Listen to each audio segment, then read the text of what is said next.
சாத்தான்குளம் அருகே தரகு பணம் தராத ஆத்திரத்தில் கடைசி நேரத்தில் திருமணத்தையே நிறுத்தியிருக்கிறார் தரகர் ஒருவர். என்ன நடந்தது என்று பார்க்கலாம்.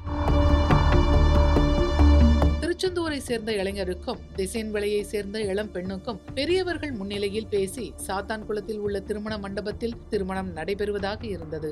அந்த திருமணத்தை தரகர் ஒருவர் பேசி முடித்திருக்கிறார். மணமகள் வீட்டில் தரகருக்கு கொடுக்க வேண்டிய பணத்தை கொடுத்திருக்கிறார்கள். ஆனால் மணமகன் வீட்டில் பணம் தராமல் இழுத்தடித்ததாக கூறப்படுகிறது. திருமணத்திற்கு முன்பாக தரகர் தரகு பணத்தை மணமகன் வீட்டில் தொடர்ந்து கேட்டிருக்கிறார். அவர்கள் தர முடியாது என்று கூறியுள்ளனர். இதனால் ஆத்திரமடைந்த அந்த தரகர் நேராக சாத்தான்குளத்தில் திருமணம் நடக்க உள்ள மண்டபத்திற்கு சென்று மணமகனுக்கு காலில் ஏற்கனவே இருசக்கர வாகனத்தில் இருந்து கீழே விழுந்ததில் ஏற்பட்ட காயத்தை போட்டோவில் காண்பித்து மணமகனுக்கு சர்க்கரை நோய் உள்ளது என்றும் அதனால்தான் காலில் உள்ள காயம் ஆறாமல் இருக்கிறது என்றும் கூறியிருக்கிறார். தெரியாமல் நான் உங்களது மகளுக்கு மாப்பிள்ளை பார்த்து வைத்து விட்டேன், என்னை மன்னித்து விடுங்கள் என்று கூறியிருக்கிறார். இதனால் அதிர்ச்சியடைந்த பெண் வீட்டார் உடனடியாக மணமகன் வீட்டிற்கு போன் செய்திருக்கிறார்கள். அவர்களிடம் இது குறித்து கேட்டிருக்கிறார்கள்.